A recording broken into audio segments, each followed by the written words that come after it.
The thing that makes it difficult is because even if life had evolved on Mars, the chances of being preserved are very small.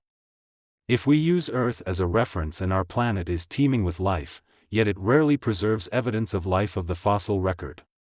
And the focus now is on exploring for habitable environments. If you're looking for water, a source of energy, either solar energy or thermal energy or chemical energy, and then organic carbon, assuming life as we know it on Earth based on carbon. So those are sort of the three things that we're looking for in the course of our mission.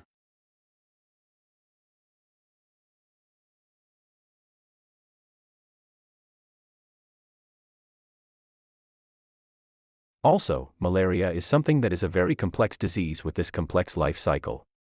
That means that if you're going to eliminate it, you have to be able to target cute parasites in humans.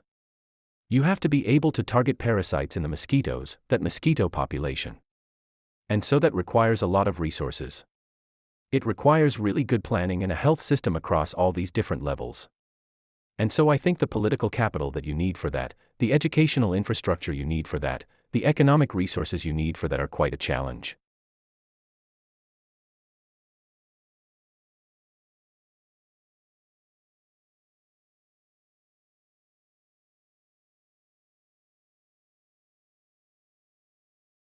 Dave Hackenberg, a beekeeper since 1962, can usually tell what killed his bees just by looking at them. If they're lying on the ground in front of a hive, it's probably pesticides, he says. If the bees are deformed and wingless, it's probably vampire mites. But last fall, Hackenberg saw something he had never seen before.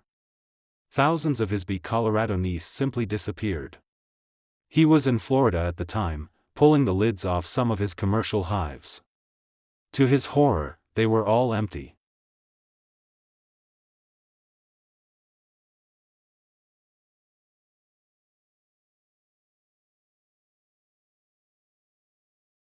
For many years, the favorite horror story about abrupt climate change was that a shift in ocean currents could radically cool Europe's climate.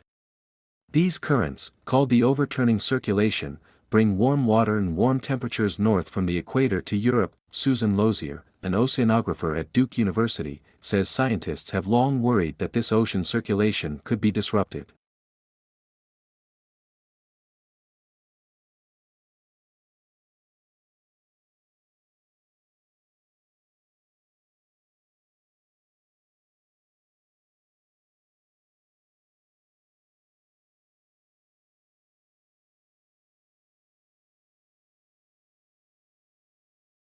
Well, in 2004 we integrated ticketing in Southeast Queensland, so we introduced a paper ticket that allowed you to travel across all the three modes in Southeast Queensland, so bus, train and ferry, and the second stage of integrated ticketing is the introduction of a smart card, and the smart card will enable people to store value, so to put value on the card, and then to use the card for traveling around the system.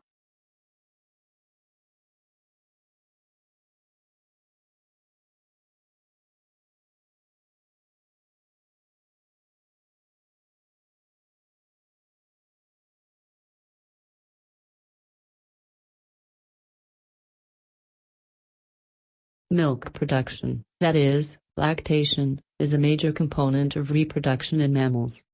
In contrast to all other animals, mammals including primitive mammals, such as the duckbill platypus and the spiny anteater, nourish their offspring with a liquid that is secreted by specialized glands. Milk production and secretion are complex, multi-stage processes that are controlled by several hormones, the most important of which are prolactin and oxytocin.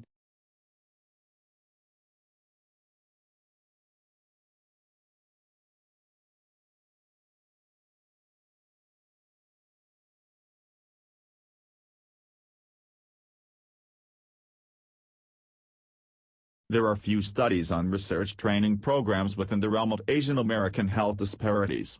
The existing literature on training programs tends to emphasize broad components such as mentorship and an examination of the community and academic partnership. Moreover, the current available literature pertains mostly to clinical practitioners such as nurses and doctors in residency rather than researchers.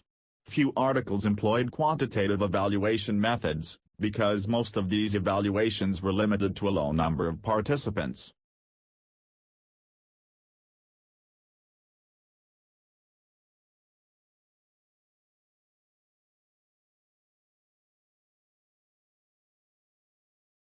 Group-based microfinance schemes attempt to harness the collective power of mutual support, with members pooling their savings and making small loans to each other so that they can set up small businesses. Most aim to improve the economic power of and employment opportunities for women in their immediate community, and many aim to confront ingrained discriminatory attitudes to women. Some aim to facilitate the attendance of girls at school and change attitudes to the paid employment of women outside their homes.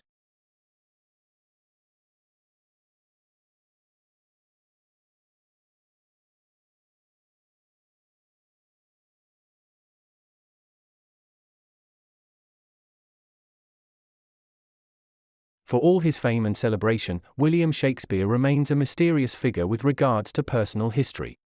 There are just two primary sources for information on the bard: his works, and various legal and church documents that have survived from Elizabethan times. Naturally, there are many gaps in this body of information, which tells us little about Shakespeare the man.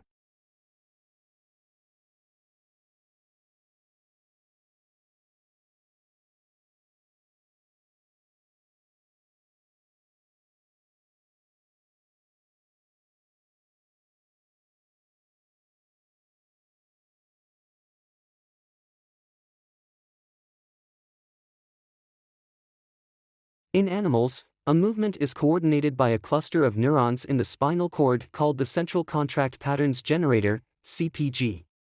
This produces signals that drive muscles to contract rhythmically in a way that produces running or walking, depending on the pattern of pulses. A simple signal from the brain instructs the CPG to switch between different modes, such as going from a standstill to walking.